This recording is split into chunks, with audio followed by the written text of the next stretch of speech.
Bismillahirrahmanirrahim. Assalamualaikum warahmatullahi wabarakatuh. Saya Khairun Nikmah dari kelas MKSC semester 3. Di sini saya akan memenuhi tugas ujian tengah semester ganjil mata kuliah Bank dan Industri Keuangan Non-Bank. Dosen pengampu Bapak Haji Dadang Husein Sobana, MAG. Berikut adalah soalnya. Yang pertama, sebutkan dan uraikan tugas pokok Bank Indonesia. Di sini saya akan menjelaskan bagaimana tugas pokok Bank Indonesia. Yang pertama, pengendalian kebijakan moneter.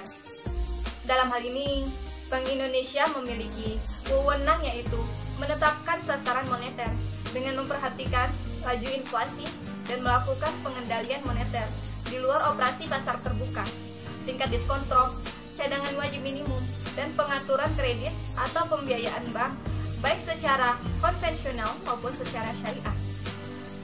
Yang kedua, pengelolaan nilai tukar dan cadangan devisa. Nilai tukar yang lazim disebut kurs mempunyai peran penting dalam rangka tercapainya stabilitas moneter dan dalam mendukung kegiatan ekonomi. Nilai tukar yang stabil diperlukan untuk terciptanya iklim yang kondusif bagi peningkatan dunia usaha. Sedangkan cadangan devisa merupakan posisi bersih aktiva luar negeri, pemerintah dan bank-bank devisa yang harus dipelihara untuk keperluan transaksi internasional. Yang ketiga, agen fiskal. Bank sentral ini berfungsi sebagai penasehat dan memberikan bantuan untuk mengelola berbagai masalah transaksi keuangan pemerintah. Misalnya, memberi pinjaman kepada pemerintah dan memberikan fasilitas untuk menyimpan aset-aset keuangan milik pemerintah. Yang keempat, sebagai lender of last resort. Dalam hal ini, Bank Indonesia dapat memberikan kredit atau pembiayaan berdasarkan prinsip syariah kepada bank yang mengalami kesulitan likuiditas jangka pendek yang disebabkan oleh terjadinya mismatch dalam pengelolaan dana. Yang kelima, mengawasi dan mengatur perbankan. Bank Indonesia menetapkan peraturan, memberikan dan mencabut izin atas kelembagaan atau kegiatan usaha tertentu dari bank, melaksanakan pengawasan atas bank, dan mengenakan sanksi terhadap bank sesuai dengan Undang-Undang Nomor 23 Tahun 1999. Yang keenam, mengelola sistem pembayaran, mengatur dan menjaga kelancaran sistem pembayaran di Indonesia yang mengacu pada keamanan, efisiensi, kesetaraan akses, dan perlindungan konsumen.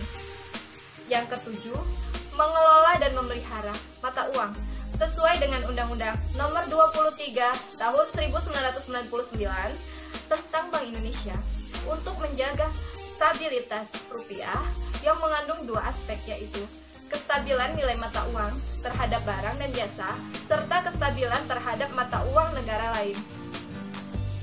Soal nomor 2. Apa yang dimaksud OJK dan jelaskan pula tujuan, fungsi, dan tugas OJK itu.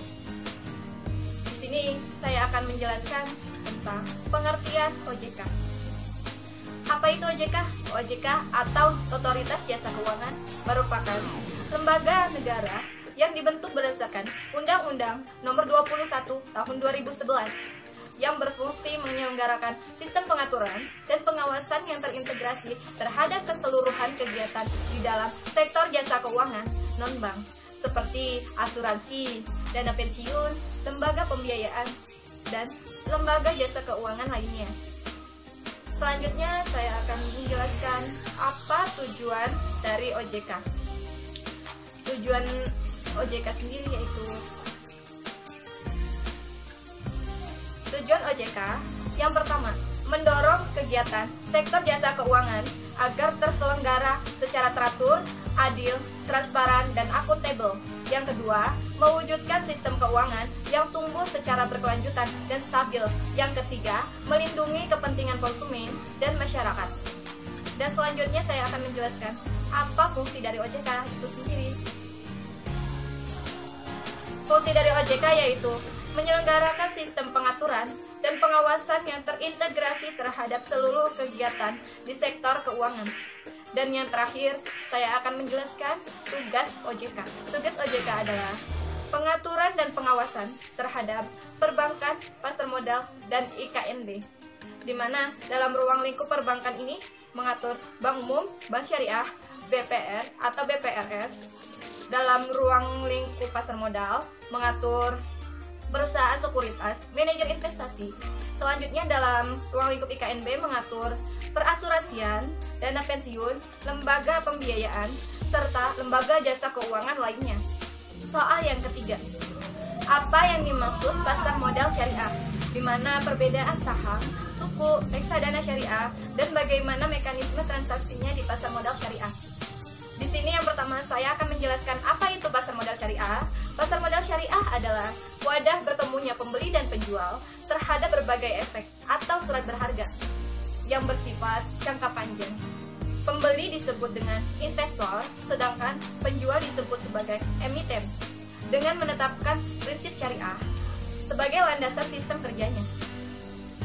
Selanjutnya, perbedaan antara saham, suku, dan reksadana syariah, di mana saham dan suku dalam aturan Islam diperbolehkan untuk diperjualbelikan, sedangkan reksadana tidak diperbolehkan untuk diperjualbelikan.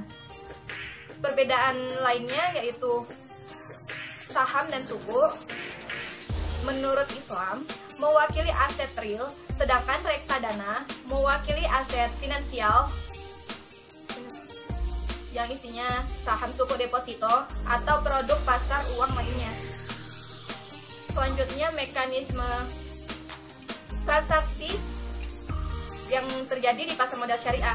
Yang pertama, transaksi saham dalam pasar modal syariah. Emiten mengajukan pendaftaran ke Bursa Efek Indonesia untuk melakukan IPO. Emiten selanjutnya melakukan permohonan pendaftaran ke OJK untuk mendapatkan pernyataan efektif. Emiten beserta perusahaan menjamin emisi melakukan penawaran atau penjualan saham bertanah kepada para calon investor, pencatatan saham atau listing di Bursa Efek Indonesia, dan investor bisa melakukan transaksi jual atau beli saham di pasar sekunder atau lantai bursa. Selanjutnya, mekanisme transaksi dalam suku yang terjadi pada pasar modal syariah. Karakteristik utama yang dimiliki oleh suku sebagai salah satu instrumen keuangan syariah adalah adanya underlying aset sebagai penghubung antara sektor keuangan dan sektor real. Investor suku kemudian berhak atas kepemilikan underlying aset sesuai dengan nilai suku yang dimiliki. Selanjutnya, mekanisme transaksi pada reksadana syariah.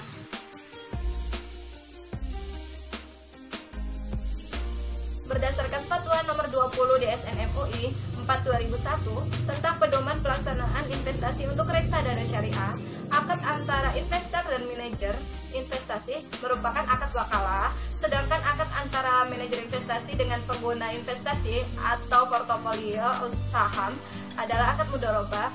Pada fatwa tersebut, akad antara manajer investasi dengan perusahaan merupakan akad mudharabah, namun ke depan kemungkinan akan menggunakan akad lainnya, seperti pada saat manajer investasi menginvestasikan dana pengelolaan ke suku, maka akad yang berlaku sesuai dengan suku tersebut. Soal yang keempat, bolehkah asuransi syariah dibawa di tengah jalan? Jelaskan. Menurut pemahaman saya, tergantung pada kontrak yang ada saat peserta akan melakukan kontrak asuransi bersama. Dalam Islam memakai konsep takaful. Premi yang dibayarkan ada premi yang disepakati bersama dengan akad tabaruk atau non-profit dengan dasar tolong menolong sebagaimana terkandung dalam Quran Surah Al-Baqarah ayat 2. Sebagian premi juga ada yang diinvestasikan dalam bentuk mudharabah. Maka ketika hak-hak para peserta itu mengetahui bagaimana alur serta sistemnya, bagaimana kewajibannya, maka itu akan memudahkan kita untuk memahami secara umum.